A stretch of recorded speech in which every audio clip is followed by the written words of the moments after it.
Hey lads, come to Sasha, Tom the Mick, Connemara and you, August Tom with the Shoeload, Glen Corkon, Tom the Tussumok, Ben Derek Clore, Akmata Tunan Ekal, Neil and I'm sure Brandon Roma. Bhí me Google ar maidin agus dúirt sé bhfuil sé chun brisú beidir ceann óra clíg, so tá muid chuna leanúráid linn agus feicimid chuna sa Rocky an lei. Sa Tunan Ekal Susan sin tá aimseir ag bór Ben Derek Clore tá siú fásach. An plan bheaging ná bhí me chun leanúráid go dtí Ben Cór, a sin bhí me chun dó go dtí Ben Dubh, Ben Breen agus Ben Gower. Ach tá Tunan Ekal an sin tá na sléibh te clúdaithe le scamal.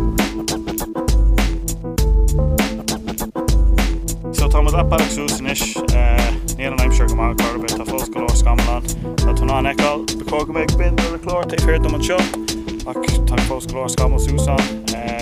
Tá fós ag súil go brisí an aimseir Sus ach feicimid.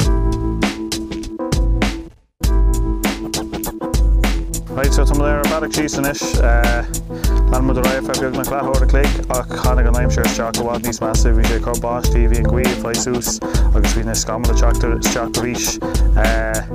Just dúirt muid ó Haveslanda le go racha muid síos mar bhí sé fáil ó Dan Sherlock, so sin deir le an lá aniu, déanam muid éireach lá bhain eile beidir ach sin é aniu, slán.